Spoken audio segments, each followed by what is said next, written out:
me romance. Read me romance. Read me romance. Read me romance. You could take a look in a book, that's fine. Or you could sit back, relax, and unwind and read me romance. Read me romance. Welcome back, lady listeners. Hey, lady listeners. Welcome to a brand new week at Read Me Romance. Woo! I don't know why I feel like we need an audience reaction from that. We have an awesome book for you this week. I am super excited about this because the cover is like the Day of the Dead kind of thing. Like we have Aleera, Anaya, Ceres. She brought us The Final Death is the name of it. If you haven't seen the cover, look right now because it is so cool. It's great. It's the perfect time of year for this story. But not only that, like I'm just really excited to have her with us. She was so much fun to talk to.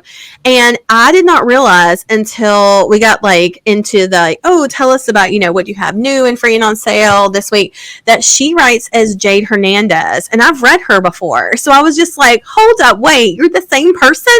But that's she writes contemporary romances as Jade Hernandez. So I was like, I had no clue that this one was hers too. So this is really fun. Like I'm super excited.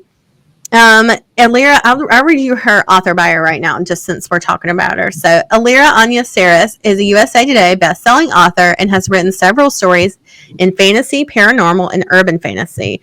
Like most introverts, Aleera prefers to curl up with a good book, listen to music, paint, read tarot cards, and snack on the tears of heartbreak of her readers. A proud Mexican-American from the state of Kansas, Aleera currently resides in Escala, I think that's how I say it, Escala, Mexico, with her husband and children. Super excited to have her with us though. Like this is really awesome and the book sounds fantastic. We'll talk about that and Aleera and everything else to do with her in just a few minutes, but first we'll catch up. I just realized when I was looking at the calendar that this is actually going on right when I come back from Taylor Swift. I was going to ask you about, like, do you want to predict what's going to happen at the Taylor Swift show? Because you're going to the one in New Orleans, which is super exciting. This is like the tail end of her tour. The tail end. But I did realize, so I'm going to the Sunday show, and I realized that she's going to be playing the same day that Travis is playing in football. He has like a game the same day. So I was like, damn it, there's no way he's going to be there. Oh man, is that what you were hoping for? That he'd be I don't know. Yeah. She always brings somebody out. There's always a surprise. That's fun. She always I didn't realize a surprise. That. Yeah, she always brings somebody out. Somebody shows up. A special guest or something that's never been played. Or something. She does it for every show. So I'm curious. I'm sure that keeps it fresh. Yeah. Yeah. I'm sure it keeps it fresh for her to where it's not just the boring, like come out, play the same set, same songs, go home kind of thing. So this is really cool that she goes out of her way to make it kind of special. I'm still waiting for the re-release of Reputation, but I like that Kanye released a song and then she released some tracks and she knocked him out of, for the first time he didn't hit number 1 because her re-release tracks did. Because she re-released old stuff. She releases old stuff, and it still made number 1. That's great. Good for her. It's insane. So I know you're excited about your trip, and you bought these tickets like a year ago. I looked online. I was like, "Holy shit! I bought these almost a year ago." I can't believe it's a long time. Right here. Yeah, it's happening. It's happening. Yeah, so we have and I don't know if we even talked about it. Last week was a break week. We had a little bit of a fall break last week, and the week before that was the Ruby Dixon preview. And I don't think I mentioned the week after that it was going to be a break. So it's probably really sudden. And everybody was like, "Where's this week's episode? We're back! Hey!" So, and also, I have surgery next week. I'm getting a breast reduction. So, hey, lady listeners, if you watch this on the video and I still have big tits, this is before, okay? This is not afterwards. Leah has massive boobs, but she also has very perky boobs somehow. Oh, that's so nice. That's because I just always the first time we were changing, and I was like, "What the fuck? How are your boobs so perky?" Yeah. What is happening here? You had big boobs too, though. We both had really big boobs, and then you got a breast reduction like years ago, Yeah. and I just never did it. And I was like, oh wait. But mine weren't And perky. now- When I got a reduction, they were after. Yeah. Yeah, that's the benefit of doing it. But now, like, you know, I am gonna be 43 on my next birthday, but no, it's fucking up my shoulder. Like, that's the worst part. I still don't think I'd do it and if it wasn't for my shoulder and how bad it is. And like, I've spent the past year like in physical therapy and trying like all kinds of stuff to do it. And I have a really great physical therapist. She's awesome. But she just shot me straight earlier this year. She was like, I'm going to see you for the rest of your life unless you do something about the weight on your chest. I was like, I see what you're saying. So, yeah. It's a big difference when after you get the reduction. It's nice. You can feel the tension leave your back and your shoulders, and it's a little freeing. Yeah. I think that's what I'm just like most curious about. Is like, I don't dislike my body. I don't, hate the way I look, or, I'm not disappointed in my boobs at all. Like, I wish they didn't fuck with my shoulder so much. I'd just leave them alone. I think I'm just worried that, I'm going to somehow take away some of my identity or something in them. I think maybe that's part of it. Like, if I'm, super honest with myself, I think it's like, do I have like my sense of self wrapped up in this? I can see that. I always remember being, even when I was skinnier, I was always the girl with the really big boobs. I had like double B's in 9th grade. My boobs just like boom. And it was like, it'll be weird to not be the girl with big tits. Yeah. Yeah. I mean, luckily I still have a giant ass. But yeah. No. You're still going to have a lot of tits. Yeah, I know. Well, and just a reference too, right now I'm a 34L. So that's like really big. I mean, it's weirdly, my rib cage is small, but my boobs are so big you would never know it, because I'm like, I think my biggest bra I have is like I think it's a K or an L, and that's like, it's snug, so I just can't find any that are bigger. But so that's what I told him. I was like, I just want my boobs to go like in, because I feel like when I put on a bra, it's really supportive and stuff, but like I feel like they almost smash my boobs down and they go out to the side. I'm like, can you just take the side part off? And you have to grab the side of your bra and shake. Yes, where I'm like, shaking it in there. Yes. You do the shake. But I'm also the person that I cannot go without a bra. Even like at home, sleeping, walking around my house, I do not feel comfortable without a bra on because my boobs are so big. So it's just like, I don't know how this is going to feel if I just don't wear a bra. I don't know that I'll ever be comfortable not wearing one. But slow roll into it. Like, because you have a bra for a while after surgery, and then you'll just, like, a few times you won't have it on, you'll be like, oh, it's fine, because you go to do something, and you just kind of slow roll into not wearing a bra. And then tell your mom's like, wear a bra, and my mom. I went for without a bra for a while. I was like, Melissa, this sounds like a really specific instance that you're talking about. Yeah, you just won't wear one until your mom says, hey, your mom's like, hey, put a bra on. She's like, put a bra on, they're going to sag, and you're going to have to get another one of those. Thanks, Mom. Thanks a lot. No, this is it. I'm one and done on this. So unless they grow back, which is what I've heard, like horror stories from women. Yeah, where they get it done and when they're really young still, and they grow back, and I'm like, I can do that. That's fine. You know what I haven't given you an update on, because I don't really have one. My signs. Oh shit! Yeah. Okay. So you told me the other day you have political signs out front of your house, and people keep stealing them. Yeah. So we have, because I live in a very rural area. So, but we have like the abortion stuff's coming up from Missouri here, and so I put signs out because I see everybody else's signs, and I'm like, I'm gonna put signs out too. And you're like, my liberal ass is gonna have one, and they keep stealing them. Oh God! And so, and then finally, I was like, fuck you guys. Listen, this is so fucking smart. I was like, I got online, I got on Amazon same day. I went down to the Democratic building, got my signs, and I brought them back, and I ordered an air tag. Amazon delivered that shit by like 6 o'clock. I slid that bitch in there.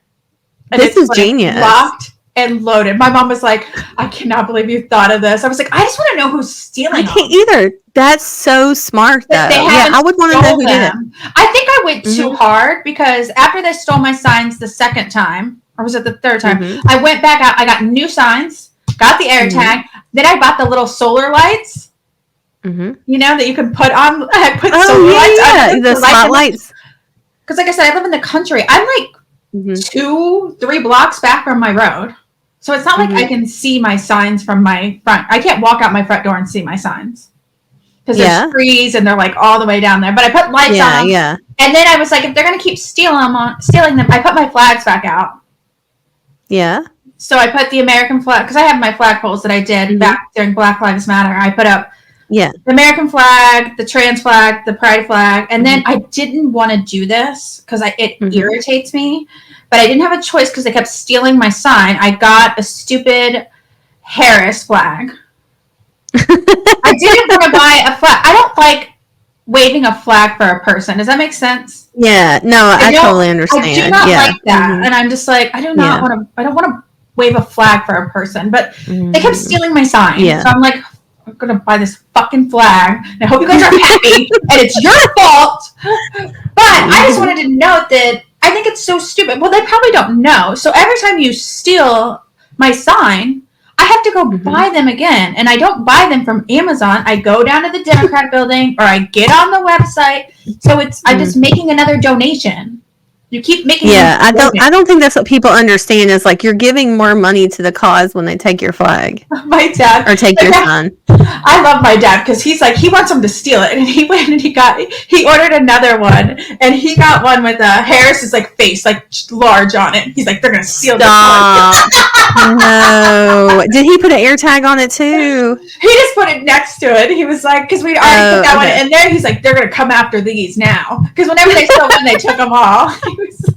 So now he's just gone completely overboard. So I can't even do breakfast with him right now because he's even too much for me. But he makes me laugh. What did he say to me the other day? He was like, because he doesn't declare a party. But his ass is fucking liberal, so whatever. He can say whatever he wants. But he was like, but he rips on everybody, all of them, except he's like, I can't deal with all of these people anymore. And he's like ripping on a bunch of the CNN people and whatever. And he's like, the only people I want on my TV anymore is black women. They're the only ones that talk straight. He's like, they're the only ones. He's like, they're the only ones that come on there and they say what needs to be said. And all these other MFers need to get out of here because they're not even talking right. I love it. So he's got it all figured out. I love it.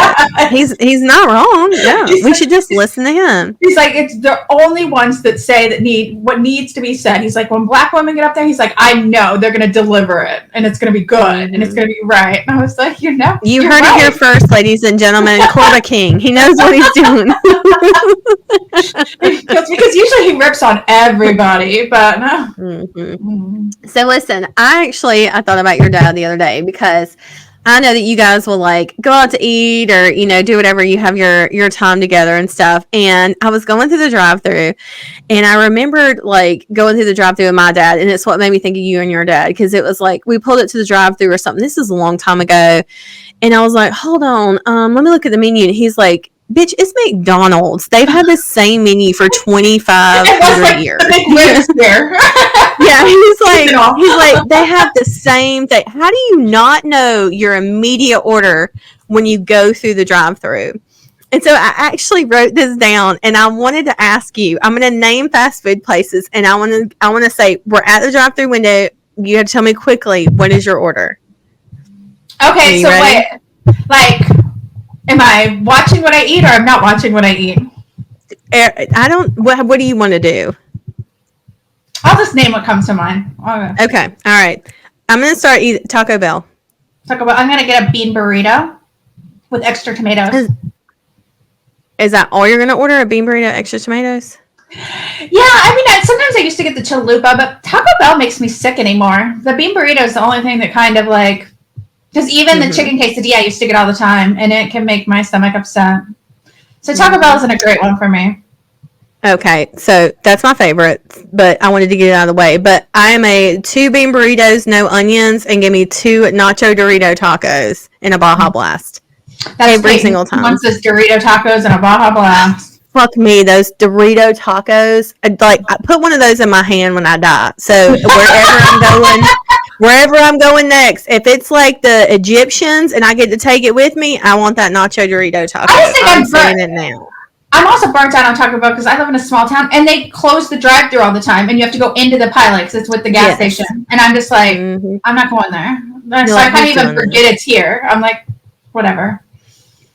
Okay, I'm going bottom tier now. Wendy's. If they have the pretzel burger, I'm going to get that. If they don't, I just get the classic burger and the side salad that's got the apples on it. That's a good choice. Okay, Wendy's I'm getting right now, guys. I do like their pretzel buns. Their pretzel murmur, those are good.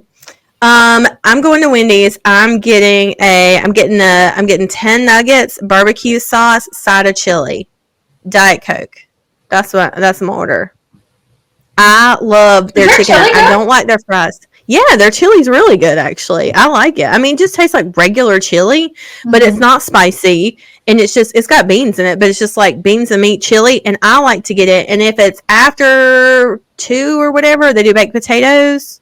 Or maybe it's after 11 baked potatoes. If you get a baked potato and a side of chili, pour the chili on the potato. I like to eat that. I like to get a chili potato, side of nuggets, barbecue sauce.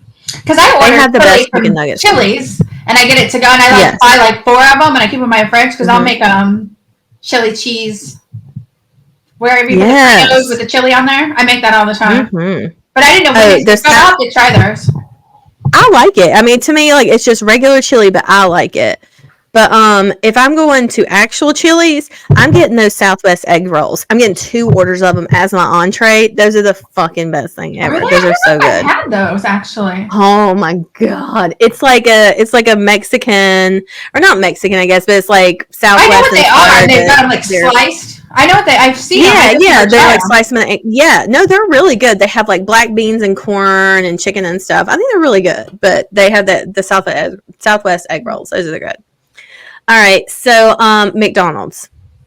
Usually today I got the cheeseburger with 4 nuggets, but I'm watching what I eat. But normally if I'm not watching what I'm eating, I'm going to get a Big Mac. I never get fries anymore.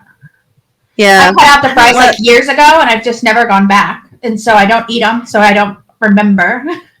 Listen, I do like fries from like 1 or 2 places. I may be in the minority on this. I don't like McDonald's fries. I don't, for whatever reason, they always have.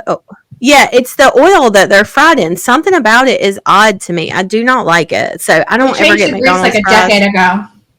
But I will fuck up a Big Mac, and also I like to get the number 7, which is the 2 cheeseburger combo, and then I just give somebody else my fries because I love just a regular cheeseburger. So good, but I do not like from there. I don't like McDonald's Diet Coke. I get Sprite from McDonald's because their Sprite is so damn good. Well, did you know?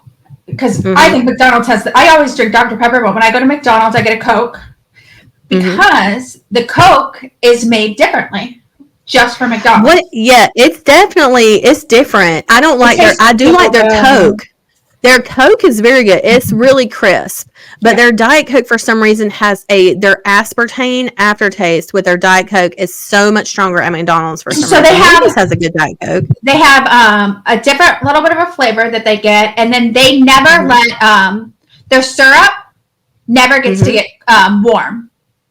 They keep it all cold. So they're supposed to. Yeah, they're supposed to keep it all cold. They never let it unfreeze or unthaw. So they keep it cold at all times, or they're supposed to. But that's part of their. That's interesting. Their theory. I read up on it before because I love McDonald's Coke and Steak and Shake's Coke. They have hands down the best. Yeah. Steak and Shake does have good Coke. I like McDonald's Sprite. Somebody said one time that McDonald's Sprite, you could fry chicken in it, and that's what it tastes like to me. It tastes crispy. Mm-hmm. Yes, like you could fry a piece of chicken in that Sprite. So fucking good. Now, you guys have Zaxby's, right? You guys have that there? My husband eats it. I don't eat it. You don't like it from there? I've never tried it. To me, they have the best French fries. They have the big crinkle cut, the oversized crinkle cut ones that are fluffy. They have the best French fries. I will eat those fries. Nobody else does. But they do I'm just going to preface this whole conversation with saying, I got McDonald's the other day and I was like, I'm tired of pretending I don't like fast food because it's not good for you. I don't give a shit. It's great. I like it. There's a place for it. I don't eat it all the time, but there's a time and a place for it. I hate fast food all the time. I'm like, fuck it. I like it. I don't care. I'm tired of making excuses. We've always joked. I've lost weight. I lost 40 pounds on fast food. Everything is about moderation. Yes. So anyways, Zaxby's has loaded French fries. They have the big fluffy crinkle cut fries that you can go and you get cheese and ranch. And then they do like their Zax sauce on it, which is like kind of like the Outback, like onion sauce. You know, the stuff you Maybe I should try it. It's kind of like a spicy kick like that. Not spicy, but like kind of like a horseradishy kind of flavor to it. But Zax sauce on them and then bacon. You can get their loaded fries. Get an order of that. Fuck me, that is so good. That's a lunch. When I go there, I get that from lunch. You know what we have here, and I haven't had it either, but I've gone to pick it up, and they are always slammed. My son and their friends always want it. It's called Cane's. Raising Cane's. Yeah, I knew you were going to say that. Yeah. They always want it, and every time I go there, it is slammed. Like it is a madhouse. I've never had it, but I've heard they have good sauces. I've heard that's why they're kind of known for all their dipping sauces. There was a sauce that they wanted, see. But I think I tasted the sauce and I was like, this isn't beating Chick-fil-A sauce, so get out of here. Okay, what are you getting at Chick-fil-A? I get multiple things. So I usually get, for my first meal, I'll get the chicken nuggets with a side salad, and then I'll buy the spring salad with the apples and the grapes or blueberries. Oh, I like that salad. That's a good one. Mm-hmm. They make their salads every day, but now they actually make them fresh to order. Like they used to be able, I'd be able to make them first thing in the morning, but now you can actually custom order them. So I can say no blueberries or extra blue cheese. So they're making them to order, but it does take a little bit longer. I notice you'll get held up in the line a little bit. Yeah. Okay, if I'm going to Chick-fil-A, I'm getting either a number one, or I do like their Grilled Club Deluxe. I like that one because it has the cheese and stuff on it. I like that, but I'm getting a sweet tea to drink there. I love Chick-fil-A sweet tea. So Rob gets he mixes the tea and the lemonade. Yeah, half sweet tea, half lemon. Yeah, they call it like a Sun Gold or something. I think it's Sun Gold is the name of it. I think there's another name for it, like after a person. Oh, Arnold Palmer. That's what it is. Palmer. Yeah, the golfer. Yeah. He was the one that kind of made it famous. So you can call it any of those, but I like getting that too. But sometimes they put too much lemonade; it gives me heartburn. Lemonade gives me heartburn too. Yeah. So sometimes they put too much. So I like just a splash. So I only do that if I only order it that way if I go inside. If I go through the drive-thru, I just get sweet tea. If you're going to Starbucks today, what's your order? Oh, it's the same thing. I get the aqua, the strawberry, and then I get a large one with extra ice, no strawberries because they come up through the straw, like no chopped strawberries. And then I get a tall coffee. The pink drink? Is that what it is? A big pink? Is it the pink drink? The pink one with water, not the milk one. Oh, I got you. Okay. Because it's tea infused. Like it's called the aqua of the strawberry aqua, and it's made with water and tea. So and there's energy in it. It's a tea. It tastes like strawberry though. It's really good. It's super light. It quenches your thirst. I get that. I'm gonna have to try that one. I drink half of it, and then tell me how to order it. Oh, see, that's fucking smart. Okay, so how do you order? You said strawberry aqua, no strawberry. Is that what you say? I mean, you can get the strawberry if you want. It's just the aqua strawberry. I don't like the pieces in it either, which is why I don't order the pink drink. Because I don't like the I order on the app and it's already saved in there. I get no strawberries, extra ice. And then I get a tall blondie coffee. Because I didn't know until like a year or two ago that the lighter the roast, the more caffeine. So I get the blondie coffee with a splash of milk and Splenda. Because that'll fill me up. It makes me feel full. I'll drink that on my way home. And then I throw that away, and then I have my aqua drink. That's smart. I like how you're doing it. Okay, well, good. It's good to know. I don't know. I was thinking about it today when I went through, and I was like, you know what? I'm going to ask Mel. Because, again, I was thinking about, what do I want from McDonald's? Like, the menu's fucking changed. But I still say, hands down, the best fries that you can get out and about is Red Robin. Ooh, their steak fries? Or just the regular? I like their steak fries. Fuck yes. I would agree with you on that.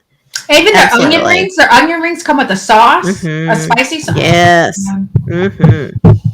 I'm so hungry right now. We should not have recorded this episode before I ate. We were talking about this earlier. Damn it. Oh, man. Okay, let's talk about Aleera. Let's talk about her stuff. She's probably like, what did I agree to? Listen to this podcast. And now everybody's hungry, too, and grumpy. I know. I'm so sorry, guys. No, I'm not. Not at all. No, this is always, it's a fun conversation. I find it interesting, too, what people like, what their usual orders are. But, all right, so the book you're about to listen to is called The Final Death by Anaya, Ceres.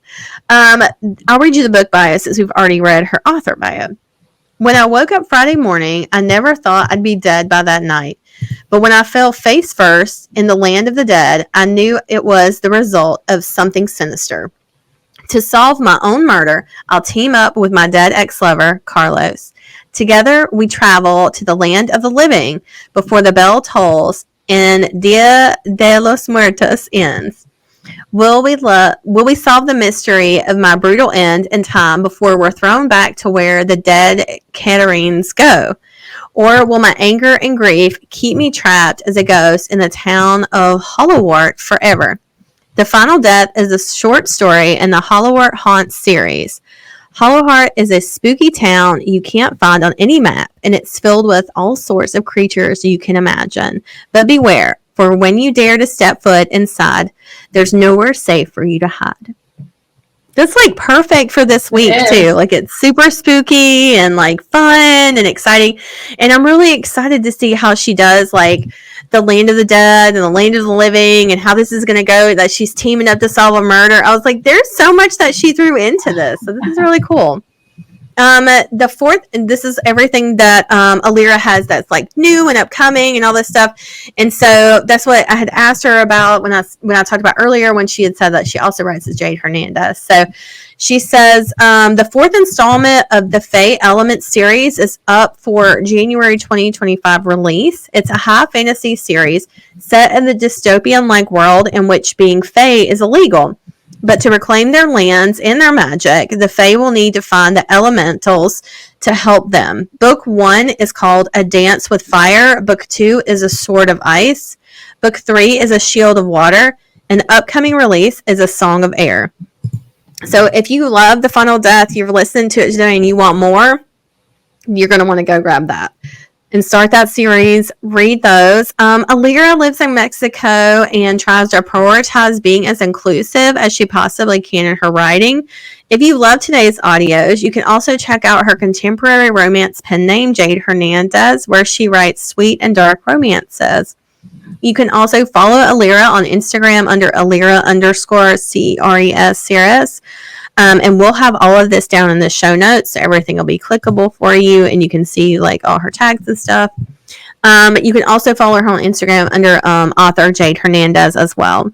She's also on Facebook and has a Facebook group if you want to check that out. And if you're a reader that wants to get in touch with her, you can go through her website or join her newsletter for free books and character artwork at aleeraanyaceres.com. And again, we'll have all this down in the show notes. So I'm really excited to listen to this one today. I'm really excited to hear the narrator and the full story. So I've only got to listen to a small sample. So let's do it. Let's do it. Let's send them in. All right. See you guys on the other side. Bye. This is The Final Death by Aleera Anaya Ceres. Read for you by Stacey Gonzalez. Content warning. This short story contains themes that may be considered triggering. Such themes include talk of death, car crashes, accidents, poisoning, and betrayal. This book also contains a spicy scene between a witch and a skeleton catrine with a fancy-looking wiener. If that's not your jam, maybe skip. Chapter 1. When I woke up early Friday morning, I didn't think I'd be dead by nighttime.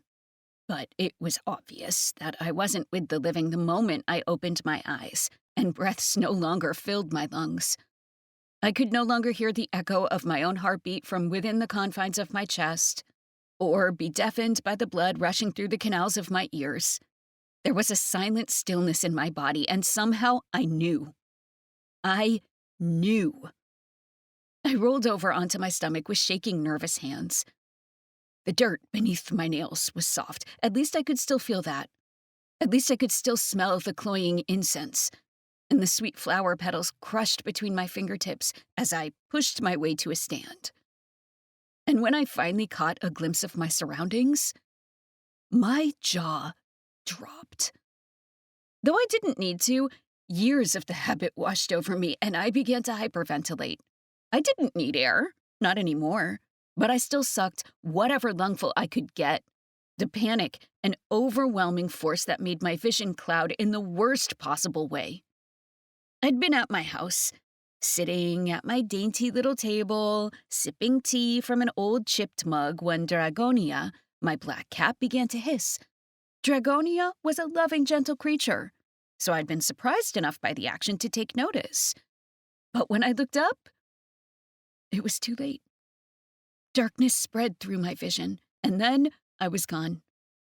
Now, I'm not even a ghost stuck within the confines of my little house along the edge of the cemetery of my haunted little town of Hollowhart. I'm somewhere else entirely. A new world came to life before my very eyes. A city of lights and skulls and flowers that bloomed across a bluish-purple horizon. Lanterns swayed along with the rhythm of upbeat music that coated the air like a heavy smoke. The city was a juxtaposition of board and brick, stacked upon each other like a Jenga tower that looks dangerously close to wobbling but somehow held steady. Flowers and skulls were painted everywhere in heavy-handed graffiti against crumbling walls. The details and the bright colors popping to life like a moving projector. But it wasn't just the lifelike paintings that had me in awe. It was the actual skulls. The catrinas and catrines dressed in fabrics sewed with bright patterns at the hems, walking along thick carpets of flor de muerto petals.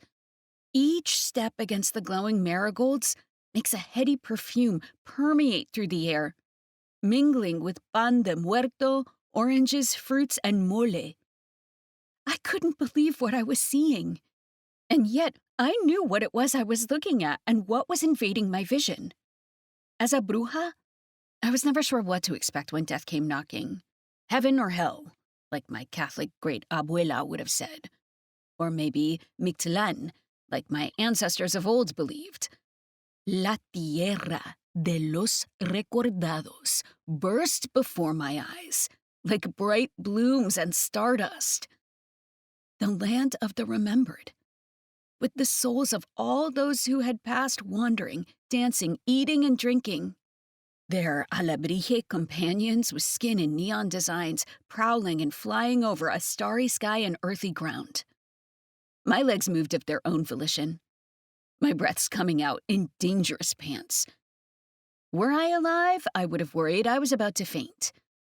Everything was overwhelming my senses, and I wasn't sure how to react, what to do, where to go. I was dead. Dead. Dead. I stopped shy of a reflective wall of a waterfall pouring down the side of a teetering building. My own face stared back at me like I was looking into a mirror. I'm not a catrina. Not quite. My face was still full with the roundness of flesh, but my skin had lost its light brown dusting and became something else. a painted design of white and red and purple. Petals circled around dark eyes, and bold lines slashed against the outer edges of my lips like the teeth on a skull. I stared down at my hands, a shock of white and color staring back at me. What have I become? I panicked in earnest.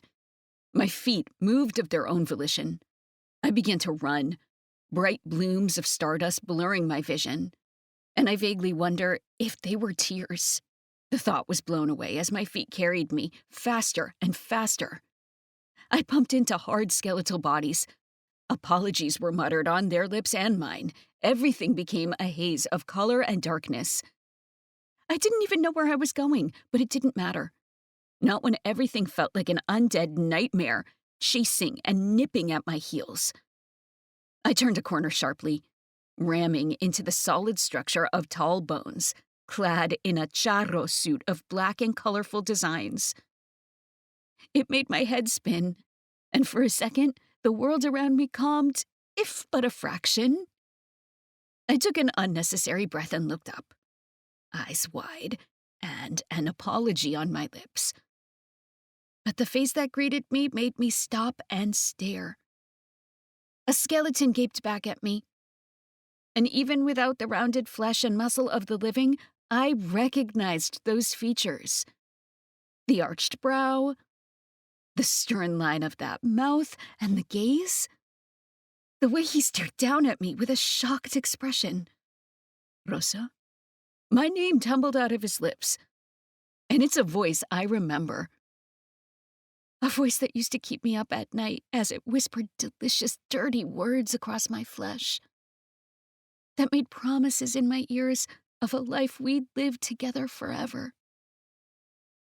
Right before death took him away. I wasn't sure if I still have a heart in my chest, but I imagined it beating just the same and cracking all over again. Carlos. His name was just a breath on my full lips, of awe, of heartbreak. It was a plea. It was emotions rumbling through me like a tornado to sweep everything else away. And once it was all gone, there was only one feeling left inside me as I threw my arms around his waist and pulled him close. Comfort. Carlos, I sobbed. Rosa, he whispered, wrapping his arms around me, pulling me close. He didn't have a heartbeat, but I had the sound memorized from many nights lying against his chest in bed. I pictured it then, the steady beat speeding up as he pulled me close. Mi amor, he whispered. What are you doing in the land of the dead? Chapter 2. I always loved Carlos León. He was my first, last, and only love. We'd been nothing more than a bruja and brujo who'd planned a future together over late-night tarot readings and tea-sipping. There were times when we'd stand over bubbling cauldrons together, and his arms would encircle my waist, holding me tenderly against his chest as we swayed side to side. His lips would press against the side of my neck in the most tender gesture that would only make my heart melt more than it already did. Every day my feelings for him grew. And when the car hit him in that crash, I remember how my entire world fractured within a single moment. The love of my life was gone from the world, but never from my heart. Every year since his death, I'd put up my Dia de los Muertos altar, dedicated not just to family, but to him. My house had been riddled of memories of him, of us. Eventually, the pain of losing him faded to a dull ache. While it wasn't as soul-crushing as before, there was still a pang there as I moved on with my life. Like a scar that sometimes itched and needed to be scratched at. He was always in my memory, however much it hurt to keep him there sometimes. I thought I'd move on eventually. But seeing him now, all those old feelings rushed back to the forefront of my mind, like they'd never been gone in the first place. And I held on to them once more, like he'd never left me at all. I wasn't sure how to answer his question. The reason I was in the land of the dead was obvious. What I didn't know was how I'd gotten here in the first place. Carlos cradled my face in his thin, bony hand. It was warm and soft, almost as if flesh and sinew still covered it. I found myself leaning into him for a comfort I had missed for years and hadn't been aware I needed until now. Rosa. My name and that smooth voice of his had me looking up. For a second, the image of the living man I knew flicked over his features before it settled back into this new version of Carlos. Come, he said, tugging at my hand, threading our fingers together. It was amazing how we still fit, even after all these years. Let's sit down. I hadn't realized how wobbly my knees were until he tugged me away. We walked in silence until he sat me at a table outside of what seemed like a cafe. The inframundo had cafes? It smelled like ponche and sweetbread. I didn't know spirits could get hungry, but my stomach rumbled anyway. Carlos said nothing, but flagged over a beautiful catrina wearing a frilly pink skirt and bundles of baby's breath woven through her dark braids. He whispered something to her that I couldn't quite catch. She smiled at me, left, and when she came back, it was with mugs of ponche and pan de muerto. Carlos didn't speak until she left. Rosa, what happened to you? There was heartbreak in his dark gaze, and it threatened to break me all the more. I sniffled. I don't know. With shaking hands, I reached for the warm mug, letting it warm my cold body, grounding me into focus. I was at home, I explained.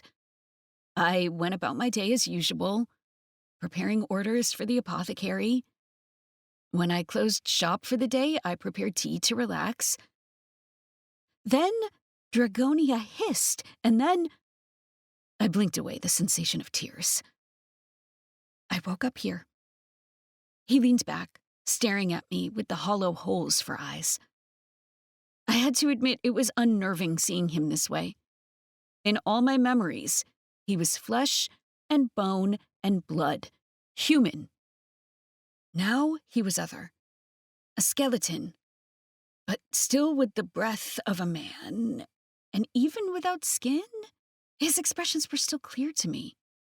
And I found I wasn't frightened of the hollow dark eyes, or the holes where a nose should have been. He should have looked monstrous, but he had that same stern brow and a slashing line of paint above teeth that looked like the mustache he had when he was living. His strong skeletal form practically swallowed the chair beneath him. It was amazing how he was nothing but ivory bone and color. And yet, he breathed of strength, just like he had when he was alive. Death became him. And that charro suit and hat were something I'd never seen him wear before either. I found I liked it a lot. Finally, he spoke. You were murdered. The shock of the words ricocheted through my body in an instant. I nearly dropped the mug, but forced my fingers to clutch it tightly. My eyes widened as the words impacted every piece of me. Murdered. Murdered. I was murdered. So many questions ran through my mind right then. Who? What? Why? How is that possible? I put the mug down, picked it back up, unsure what to do with myself as I soaked up this new information. Murdered. Murdered. Murdered. My mind denied the words, even as they grasped at me with vicious claws. Maybe I had a heart attack. At your age, no health problems, regular exercise, herbal medicinal teas. Though his words were hard with honest acceptance, his eyes were lowered and soft, as if that could make the blow of his truth hurt any less. But how can that be? Murdered? Me? I couldn't believe it, didn't want to believe it. I was a good person. I knew a lot of people said those very same words, but it was true. I helped run the animal shelter. I offered remedies all across Hollowhart free of charge. I didn't gamble or drink anything stronger than wine. I protected stray animals. I donated to La Llorona's orphanage whenever I had extra money. I barely left my home. I didn't have enemies. Hell, I barely even had many friends. The biggest one I had was sitting across from me, having been dead for years. I don't know, Rosita. Carlos reached across the table and grasped my hand in his. I don't know why or how, but I promise you I'm here for you, okay? Aquí estoy. Y yo te cuidaré. His words were a balm to my overwhelmed senses. I felt myself lifting from the chair, and a moment later, Carlos was meeting me in the middle of the table, over steamed mugs of ponche and pan, and slowly, our mouths touched. And for a single second, there was no panic. There were no murder mysteries. There was nothing but the hard press of Carlos against me. And it was like he'd never left me in the first place. Like death had never separated us. But it brought us together once again. Chapter 3. Kissing a dead man felt very much like kissing a living man. There were no soft lips except for my own. In fact, Carlos didn't have any lips at all. It was hard bone against soft flesh, a contrast of pleasure and pain as we pressed closer to each other. His teeth moved against my lips, nipping and parting them. A gasp had my mouth opening against his, and I slipped my tongue within the hollow confines of his mouth to be met with the phantom touch of something warm. Another gasp, and I pulled away a fraction, only for Carlos to follow. His tongue was a ghost of a thing inside my mouth. It flicked against mine, warm but not wet. A whisper of a touch that became solid, like it was flickering in and out of existence to tease and taste. The contrast of skin on bone, of warm and wet, against the flickering, ethereal sensation of him was almost too overwhelming to handle. My hands lifted, grasping at his shoulders, nails digging into the material of his bolero jacket, the tips of my fingers pressing into the silver embroidery at the shoulders. Then, slowly, we began to pull apart. For a second, the moment hung, suspended between us. Our stares connected, and our emotions collided like death had never torn them apart. My hands lifted to cradle his cheeks. Nothing but bone now, ivory and splashes of vibrant colors. He leaned into my touch, and I could almost see the man he'd been before death. The man whose picture I had on my walls. The one whose photograph sat upon my altar at home even now. Surrounded by marigolds and velas, cups of water, fruits and breads, and all his favorite foods. Every year his image sat there, and I missed him with an ache in my chest that was near crippling. Now he was in front of me, and it was like no time had passed at all. And yet the distance still spread a chasm between us, and I wanted to take a leap, fly, close it. I wanted the love I still held for him to swallow me whole and lose myself in him in every possible way. Carlos must have read the desire in my eyes, because his expression went knowing, and those hollow depths began to flare like fire lived inside him. It was as eerie as it was beautiful. "You done eating, mi amor?" he asked, and his voice was so smooth, rumbling with something deep that I recognized down to my own bones. Yeah, I hadn't even touched the food or the drink. "Come with me." He tugged at my hand. and we left the restaurant and our untouched food behind. He didn't pay, and at my raised brow, he explained, "Currency doesn't exist in la tierra de los muertos. We're dead. What use do we have for it anyway? Here, everything is shared. And there's more than enough to go around." That made sense. I guess I had to contend with the fact that I was dead too. That the rules I was used to in the land of the living didn't apply here. I wondered what other rules there were. What other strange magic breathed through here. My question was answered moments later as Carlos took me across the neon-lit city. Alebrijes that looked like pigeons pecked at the flower petals on the ground, causing geysers of golden dust to burst through the air. When we made our way to a pack of alebrijes of all sizes and shapes, Carlos put his hand on the back of a particularly large one. It turned, and the breath I didn't need caught in my hollow chest. The alebrije was like a horse, sleek and glowing, with rippling designs that looped and zigzagged across its fur in an array of colors. From behind thick shoulder blades, wings sprouted, massive, majestic things that flapped once, causing rainbow dust to shimmer around us. Carlos leaned towards it, whispering something I couldn't quite make out. Then the creature lowered itself, an obvious offering for us to get on. So we did. I barely wrapped my arms around Carlos' waist before the creature was soaring through the sky. A scream trapped in my throat, but after a moment, my nerves settled, and I opened my eyes to a world unlike any I'd ever seen. Stars zoomed past us, creating a kaleidoscope of shapes and colors that shifted like fireworks through the air. In a bold move, I let my hands lift above my head.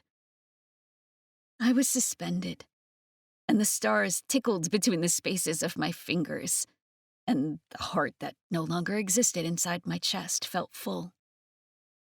And for a moment, I didn't want to let myself believe that a single moment in death could make me feel so alive. Carlos's house was at the very top of houses upon houses, each one angled at the corners like a toddler stacked up blocks messily. It was a small space made of blue wood that glowed like the splinters were made of lanterns. The inside was cozy, comfortable. The harder I looked, the more I noticed things that nagged on me, giving me a familiar feeling. The blanket placed haphazardly against the couch? I'd bought that for him and placed it on his altar every year. The feast still warm on the small table? I'd set that out for him only the day before. Proof of the life we used to share was scattered all around his little home. Pictures of us nailed to the walls, and upon seeing them, the memories came rushing back. The picture of me in my greenhouse, snipping at roses with clippers. A picture of us on our first date at Witch's Brew. A picture I hadn't even known he'd ever taken. I recognized the blankets of my bed. The deep, rich red color made of satin against my naked body, sprawled across the mattress, and a hand beneath my cheek sleeping peacefully. Looking around at his place, I realized that it was a shrine to me, to us, and what we'd had as much as my house was. A shrine of dead things we could never truly let go. Because at the end of the day, feelings, emotions, memories, well, those never truly died at all, did they? They lived on for as long as you kept those stories alive. And while I was keeping him alive in the land of the living, he was keeping my memory in the land of the dead. Emotions clogged my senses once again, and when the tears came, I let them. But they weren't tears of salt water. My eyes began leaking stardust, like magic. And when I turned to face Carlos, it was like he knew everything I was feeling because tears of shimmering gold slid from his eyes to mirror mine. I knew that right now there would be no more talk of death or murder. There was just this, our reunion. Words probably weren't even needed, but I uttered them anyway. I missed you, I whispered.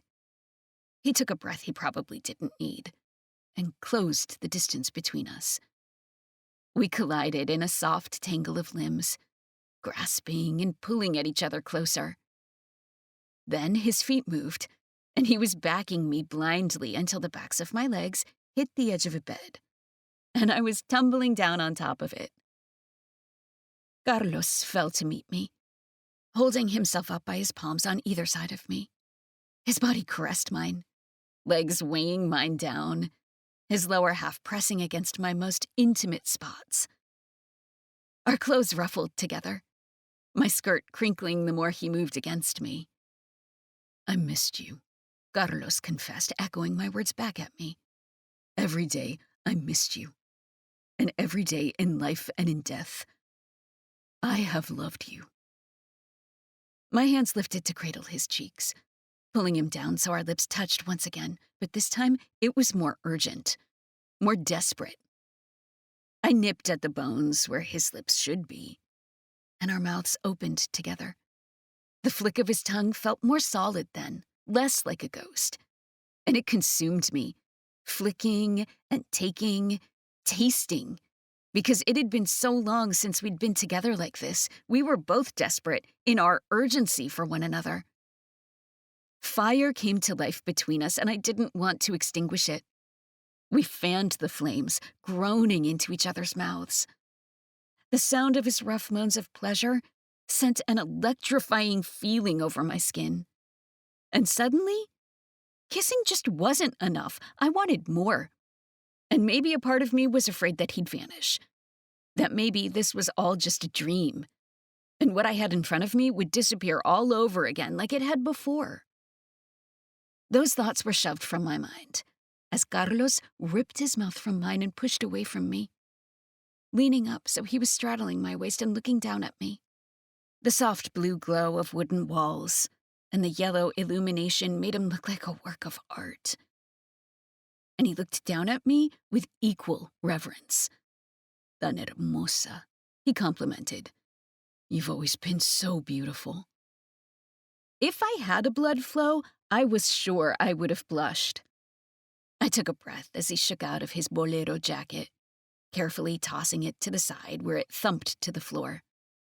He was bare from the waist up, and I took a moment to look at and appreciate his new body. Solidly built just like in life. His bones were painted in swirls and designs of flowers and alebrijes, dragons with trippy designs in neon colors, Xoloitzcuintli dogs playfully nipping against ivory, and a bleeding heart against the ribs that would have protected the beating one.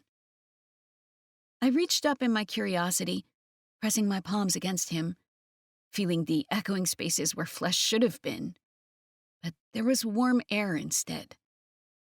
I fingered the holes of his rib cage, rubbing my digits across the smooth bone, and his body rattled, a noise coming from him that was almost like a laugh. He grasped my hand in his, closing it around bone. The rattling of his body echoed against mine. Do you find me disgusting now? He whispered. The question was packed with so much vulnerability, it broke my heart. I shook my head. You're beautiful, I said. You've always been. Another rattling breath came out of him. Soon you'll look like me. The words were soft, and I stared at his body again. A skeleton painted in moving, vibrant colors. I still had flesh over mine. Painted flesh. That would vanish and become something new. I want to see all of you. He groaned and released my hand before moving his hands to the belt at his waist. Slowly, he removed it and tossed it aside. Then came his buttons. They were a slower process, but when the flaps of his bottoms were undone, he leaned away from me, wrestling out of them before straddling me once again. And I stared between his legs, marveling at how new and different his cock looked. There was no flesh.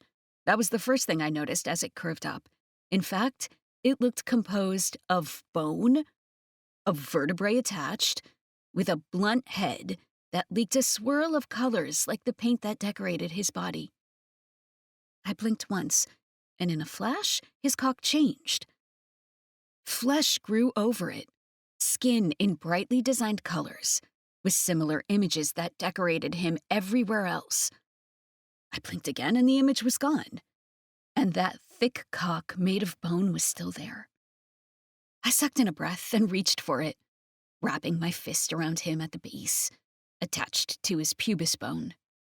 The ridges dug into my palms, but it surprisingly didn't feel as hard as bone. It felt softer. And there was blunt pleasure against my skin as I ran my hand up the length of him.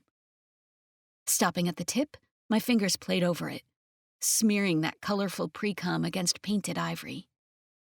I stained my fingers with it, and the more I played, the more Carlos groaned and gushed, liquid seeping out of him. Curiously, I brought a finger to my mouth to taste. Carlos groaned at the same time I did. "You taste like cinnamon and piloncillo." He let out a guttural sound. "Enough," he said, shoving my hand back down. "Te necesito. I need you, now."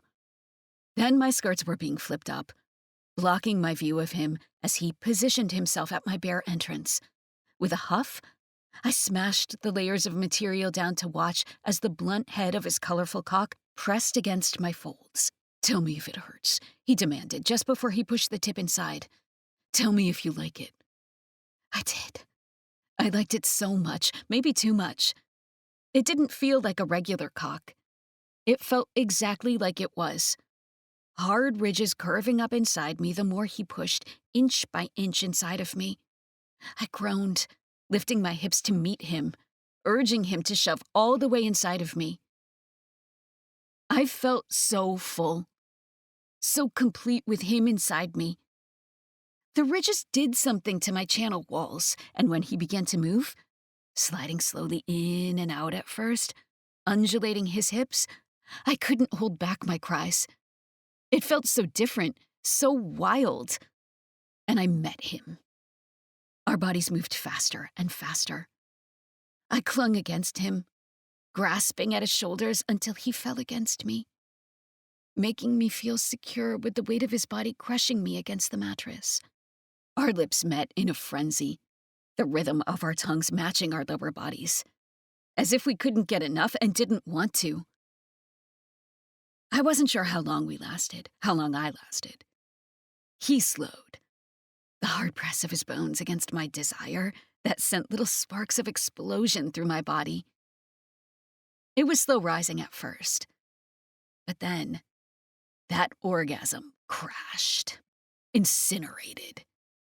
It left nothing of me in its aftermath, and he followed me there, exploding in a kaleidoscope of color that leaked out from our joined bodies and stained my skin. Exhausted, bodies spent, we fell side by side on the bed, staring at the glittering lights on his ceiling.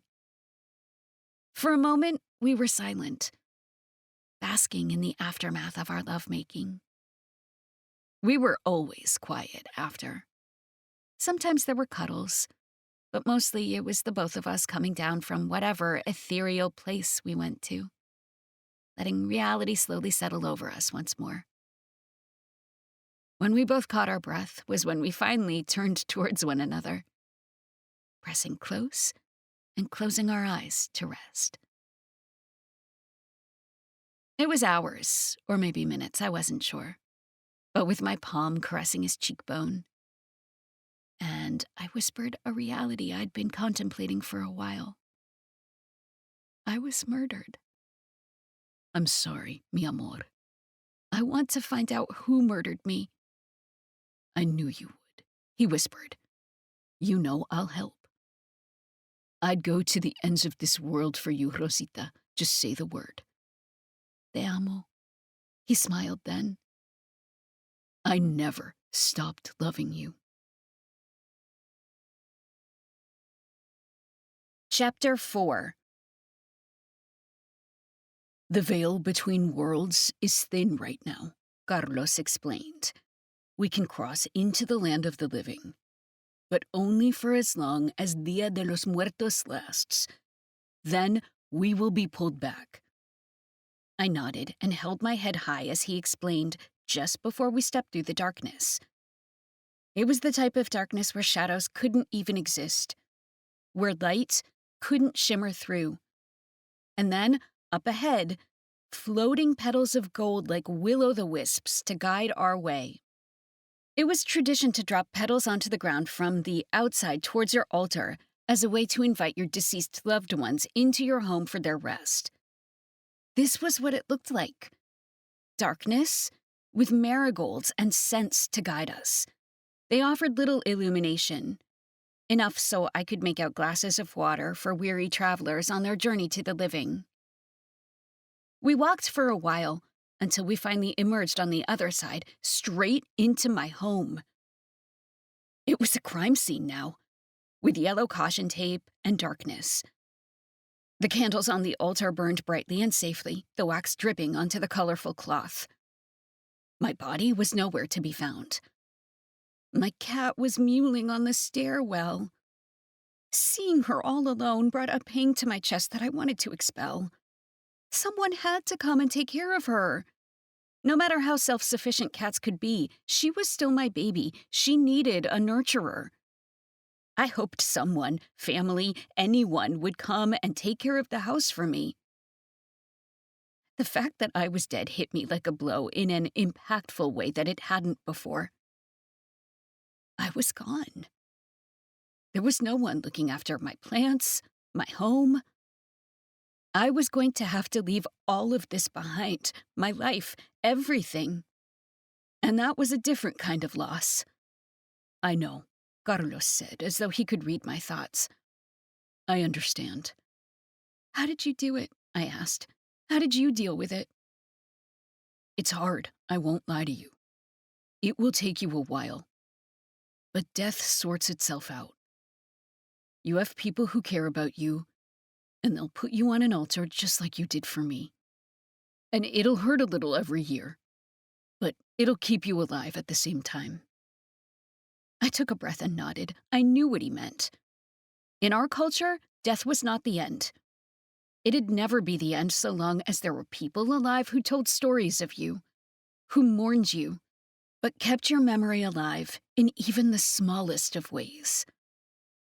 You aren't really dead, Carlos said. Not really. And neither am I. Because he was right, I was able to go forward and look around my house, looking at the crime scene, observing things I hadn't noticed before I'd been killed. Carlos did the same, looking for anything that might have been out of place. So, I turned to see Carlos observing pictures on the walls. Did you ever try to move on? At all? He was staring at a picture of me and a friend who I'd briefly tried to date. But I couldn't stomach the thought of moving on without Carlos, so I'd ended it. Briefly, I confessed, feeling a little bit ashamed. It never worked out. Why not? I met his gaze. Because every person I tried to move on with wasn't you. Flames sparked to life in the hollows of his eyes, and I cleared my throat and forced my gaze away before we did something silly, like bang, on the crime scene floor. So who do you think would want to kill you? He moved to the table where there was my teacup and kettle alongside a journal of my notes. I don't know. Carlos began rifling through my notes. A painted brow raised. He lifted a single page. What's this? I eyed it closer. My messy scrawl and doodles decorated the page. That's my business plan for the cure. Enlighten me. The cure is a project I started working on with Felipa. We started it to help find a cure for the plague that's gripped the crops in Hollowhart for months. It's like the land is cursed, so Felipa and I were coming up with spells, potions, and rituals that could help cure the land of disease. One thing I loved about Carlos was the fact he listened when I spoke. He paid attention to the things I said, like he was memorizing every single word. "You're amazing, Rosita." The words would have brought a blush to my cheeks. "You do so much for others." He ruffled through the pages while I turned away to hide my embarrassment, looking through the crime scene once again, observing things much closer than I had before. "You have a few pages missing from it." My eyes caught on something hanging against the back of my chair, something I hadn't noticed before. Something that hadn't even been there before. That rat bastard! I lunged for the necklace hanging there. An amulet I'd made out of a glass vial with a glittering potion inside. That bastardo! Bueno para nada! I tossed the necklace down with a growl. Who? I turned toward the picture on the wall of me and my friend. The one I'd tried to move on with, the one I had no chemistry with. The one who probably murdered me. Saul Silva. I shook my head. He's a dead man. Chapter 5. Saul Silva lived in the community housing north of Hollowhart, which is where Carlos and I went next. The slimy bastardo was going to pay. I had to explain to Carlos why I was so shocked at seeing that vial. Because the last time I'd seen it, it had been around his neck. I made it for him, and he'd never given it back. Not that I would have asked. It had been curated specifically for him, for protection. The fact that it was there, hanging on the back of my chair, let me know that he'd been there when I died. Maybe he'd killed me. But for what purpose? We were going to find that out. It didn't take long to get to his house, slipping our ethereal forms inside. He was there, sitting at his dining room table with his head in his hands. I could make out the way his shoulders shook, the way his silver hair fell over his shoulders. Bastardo, I whispered angrily. He looked up, head twitching around as though he'd heard me. But Carlos assured me he couldn't see us. It felt like he could, though. And it was only because of that I moved forward, close enough that I could feel the heat coming off his living body. Feel his breath. I thought he was attractive. There was no changing that thought now. He was handsome in a rugged sort of way. Now he just looked distraught. His eyes were red-rimmed from crying. "Did you kill me?" I demanded, knowing he couldn't hear me. He jolted as though he could hear. Maybe that was my imagination. I wanted him to hear me. I wanted him to hurt like he'd hurt me. The moment the thought took root inside of me, I felt the familiarity of the sensation of magic rising up inside. Like a fire, it flickered and spread, and somehow expanded into the realm of the physical. The entire room began to shake, things rattling all over, falling off shelves. "Rosa." Carlos' warning tone sounded far away. "Rosa, stop." It was too late. My magic burst through into the land of the living, sending Saul flying backwards and hitting his wall high in the air. His body spread against it, his fearful gasps as he thrashed against the hold of my magic. "Rosa?" Saul asked, but he couldn't see me. I knew he couldn't. But it felt good to be recognized. "Did you kill me?" I screamed. My magic imploded. Glass flew and broke, and Saul cried out in pain. "Rosita, stop it, mi amor." And then I felt Carlos' arms wrapping around my body, pulling me away. "Stop it, mi amor," he begged. "The veil is thin, and your anger fuels magic and makes it tangible. You'll kill him." "But he killed me." "I didn't do it, Rosa," Saul said, his tears sliding down his cheeks. "I swear to you I didn't do it." "He's telling the truth," Carlos said. It was only when he spoke that I calmed down. Because Carlos was a brujo, And he'd always had a special, magical knack for knowing when someone was lying. He didn't? No, mi amor. No, he didn't. My magic settled, and I saw the aftermath of my destruction with clear eyes. Saul's entire house was destroyed. I'd done that. I'd ravaged it. I'd hurt him. And I had wanted to. I didn't recognize the monster death had made me, what I'd quickly become in my rage. I'm sorry, I whispered. Slowly, Saul floated back down to the floor. He curled into a ball. I'm sorry, Rosa. I loved you. You know I did. I didn't do it. I swear I didn't. He dissolved into a fit of tears that nearly broke my heart. I'm sorry. Carlos clutched me and pulled me away. I could feel the solid bones and flesh of my body tingle as we became incorporeal. A moment later, we vanished through the wall, Saul disappearing entirely from our sight. The silence was prominent, but Carlos' arms were steady around me. I wanted to turn into his chest and sob. Everything around me felt suddenly hopeless. I had no other suspects. No one else who I thought would want to kill me. And I'd terrorized the poor man unnecessarily. But more than that, I could feel myself slipping away. I'd never been a vengeful human.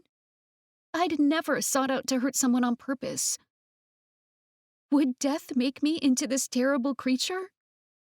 Or had it been a seed planted inside me long ago, and death was there to nurture it? I took a shuddering breath. You're okay, Rosita. Am I? What you're feeling, it's normal. When we first die, we go through different stages. Anger and grief can often be so strong, it can briefly turn us into poltergeists. We lose control, and if we give in to it, then we become vengeful spirits unable to cross over. I turned to face him. But I was murdered, Carlos. I could feel the tears in my eyes as I said the words. How can I ever get past that? How can I just forget the life I had and move on? How can I just leave everything I've ever known for this? I gestured at myself, at my body, what I'd become. It isn't all bad, is it? Carlos' voice got quiet.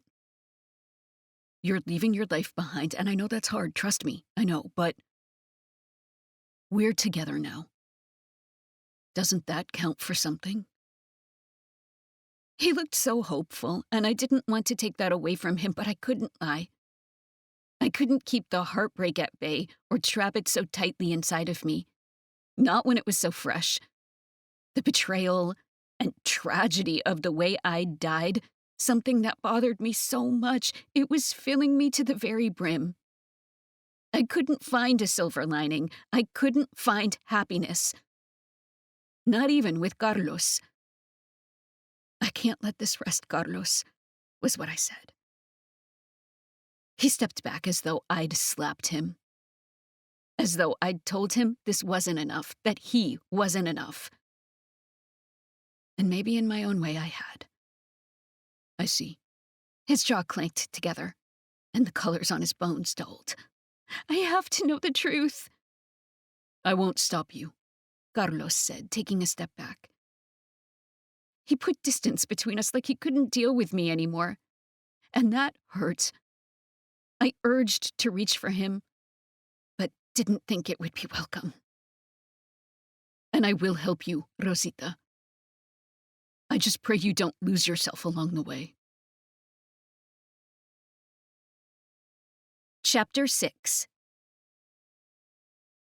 We went back to my house. The silence between us was so tense, it could cut the veil placed between worlds. I hated how he was mad at me, but I couldn't blame him. Just like I knew he couldn't blame me. And that was our problem and why things were so tense. Because when neither of you were wrong and you knew it, how did you bridge the gap that you'd inserted there yourselves?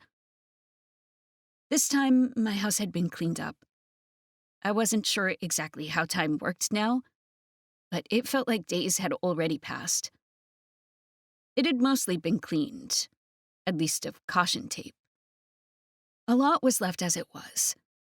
And to my surprise, Zochiro, my cousin, was there, filling my cat's bowl with fresh food, offering her a comforting word. That eased a knot inside me. Zochiro was my prima hermana, more a sister than a cousin. She was a witch, and while she dabbled in plants like I did, her affinities lay in other places. But if she was there, she might take over the apothecary, inherit my house as my closest of kin. If I trusted anyone to take care of things, it was her. Gracias a Dios. My shoulders relaxed. But there was still the matter of finding out who had murdered me. Turning my back on Zochiro and Dragonia, I went back to the table I'd last been sitting in. My papers were on the surface now in a neat pile. Carlos was quiet as he observed me. Like he promised, he didn't stop me and patiently waited for my instruction. I picked up the papers, shuffling through them, the corners of my lips tugging up slightly. It was my proposal and business plan to find a cure for the darkness that was spreading over Hollowhart. I'd cracked the code and had planned on taking it straight to the city council, hoping that several witches of Hollowhart could work together and create a mass spell that would help. I remembered how excited I'd been when I'd finally cracked the code. I'd spent so many late nights in my greenhouse, with several samples of the dead earth and crops spread out all over, experimenting on them over and over again until I finally found a combination that would combat it. I'd been so excited I'd called Felipa, a witch I'd been friends with for years, to spread the good news. I remembered as I shuffled through those papers her voice, my mind flashing back to the moment. The stilted way she'd replied in one-worded syllables. And when I'd told her I'd be taking it to City Hall, she'd gotten quiet. I knew she disagreed. She'd wanted to sell it to the highest bidder and make money off our hard work. But because I'd created it, I had the final say. I didn't want a cure for a darkness at my fingerprints only to hand it over to a magiceutical company that would charge hundreds, if not thousands, for my work and make it harder for the people of Hollowhart to access. It wasn't fair. Not when I could prevent that. She hadn't agreed. She thought we deserved to be compensated. For me, seeing Hollowhart healthy and thriving would be compensation enough. I stopped, fingers shaking as I realized there were notes missing. Something I'd overlooked earlier. Something Carlos had mentioned, but I hadn't paid much attention to. Pages missing. Specifically, the pages with the recipe and detailed account of all the steps to take in order to save the land from the plague. Gone. I remembered then taking a large swallow of tea and not realizing, because it wasn't something I thought I'd ever have to worry about before. The bitter aftertaste. The darkness closing in. Belladonna choking me. Killing me. Flowers from my own damn garden. And I had been too stupid to even realize. I crumpled the pages in my hands and turned to Carlos. I know who murdered me, I said, a deadly calm washing over me. I know who did it. Chapter 7. Felipa didn't even try to hide it. She was practically prancing through her house, dancing her way across her halls, like she hadn't murdered me. Like the pages of my project weren't spread out across her dining room table. A big-name magiceutical company on speakerphone as she tried to make a deal and take credit for my work. Work I spent countless nights over and literally died for. I watched as she giggled and twirled her hair and offered my cure up for $1 million. She was putting a price tag on the lives and well-being of Hollowhart. Things that were priceless. How dare she? How very dare she? And when they asked about her partner, she sniffled, feigning heartbreak as she told them of my untimely passing, and that all my work went to her in my death, all with a smile on her face. The betrayal had rage boiling inside me. Rage I wanted to unleash on her. Let my magic become a tangible thing. Let it choke the life out of her so she knew what it was like to die at the hands of someone you thought was a friend. I wanted all of that and more. I wanted her to suffer, to burn. I wanted to destroy her from her very foundations.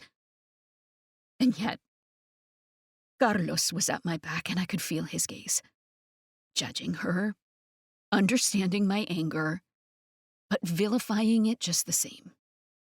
He would step between us if I did anything to her. I knew that. He'd stop me before I got too far. But how far did I even want to take it? Was he right? If I let revenge overtake me, I'd be trapped in this world forever. Nothing but an angry spirit, unable to cross over.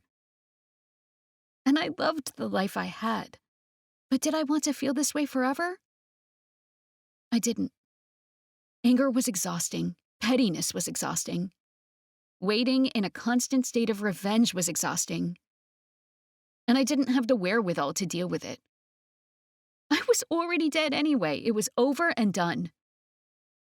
And with a start, I realized that most people in their entire lives never got a second chance with the ones they loved. And maybe this wasn't the second chance I'd dreamed of. But it was a second chance just the same. I was getting another opportunity to be with the man I'd loved and lost. And I'd told him it wasn't enough. That I had to know. Well, now I did. I knew. And while the betrayal cut so deep I wanted to cry, it no longer felt important. The truth settled over me just as the doors to Felipa's home burst open. I startled back, falling backwards into Carlos' arms. He held me tightly just as dozens of Hollowhart police came in and surrounded her. Felipa Aguilar, you are under arrest for the murder of Rosa Garcia. She began bawling as they hauled her away, professing her innocence. But the proof was on the pages spread across her desk, which the police gathered up. What should we do with these? A deputy asked. It's evidence. We will eventually give it back to Rosa's cousin. She is the one who tipped us off, after all. Witches. He shook his head, giving a little laugh. Their magic is so helpful in times like these. He looked around the house, stopping his gaze right where Carlos and I were standing. I swore for a moment it was like he could see through the veil between worlds and right at me. But a second later, he looked away, and the police cleared out of the house. And just like that, it was done. My murder solved. And yet a part of me still felt hollow inside. Chapter 8. I stared at my house. It was the final day the spirits were allowed to stay in the living world. I'd wanted a moment alone to just be. To soak up and mourn the fact that the life I had would no longer be in my grasp. It was gone, and there was nothing I could do about that. And that was okay. But I was allowed to be sad about it. I was allowed to be in my feelings, because this was the only life I'd ever known. Now I had to face death, and it was a whole new chapter, one I wanted to be ready for. So I soaked everything up and gave my place a final goodbye, whispering words of blessing to my cousin, Dragonia, and everything in between. When I finished, I stood and turned, staring into the darkness beyond, and the floating petals of shimmering lights to guide my way back to the land of the dead. to my new home. Carlos. He sat on his balcony, feet dangling off the edge of the wood. He turned when I walked in, surprise etched on his features. I wasn't sure you'd come back, he said. Why? I'm dead, aren't I? He chuckled.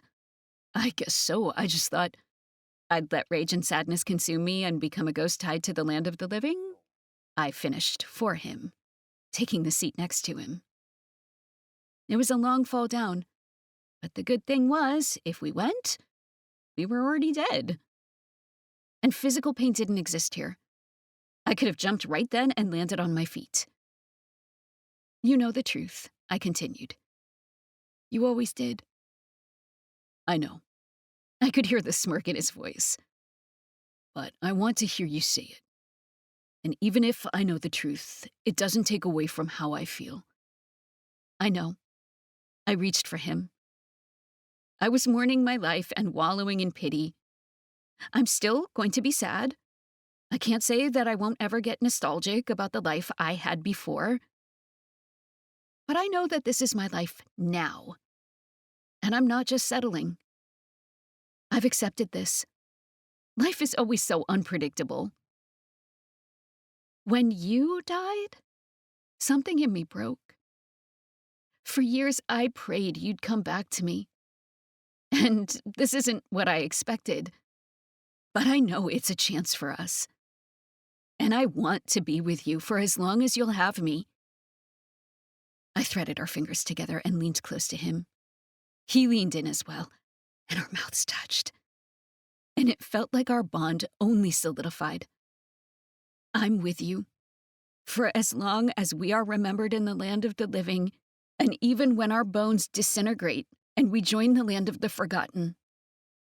You're mine. And we sealed that promise with another kiss. And stardust and marigolds sprinkled down on us, and it was the final nail slamming down on the rest of our lives together.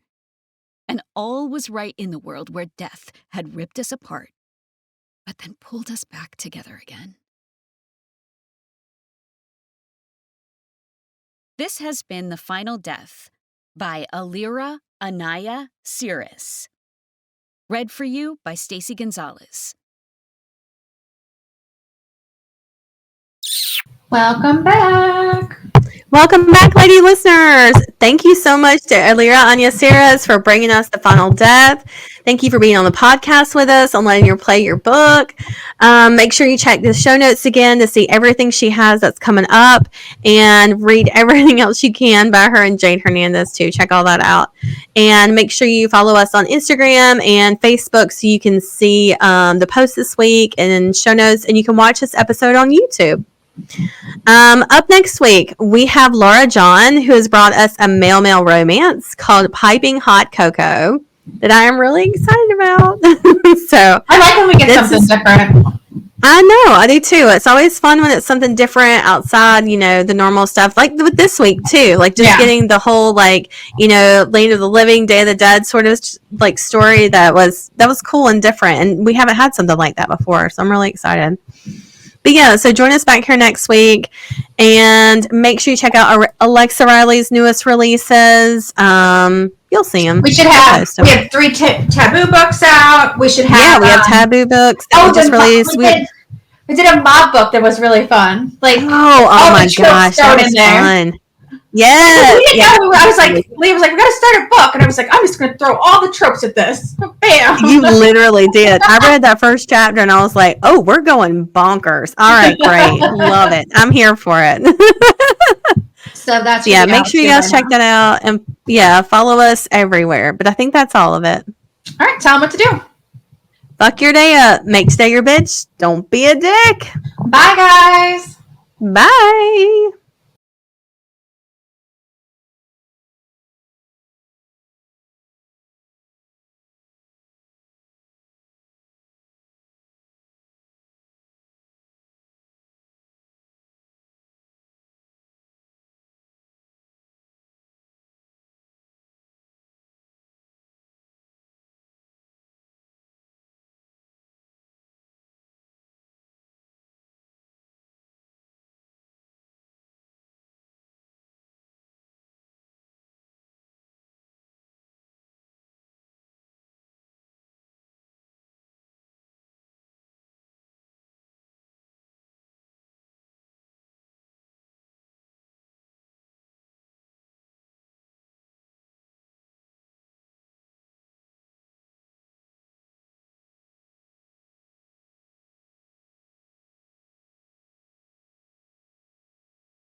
Read me romance. Read me romance. Read me romance. Read me romance. You could take a look in a book, that's fine. Or you could sit back, relax, and unwind and read me romance. Read me romance.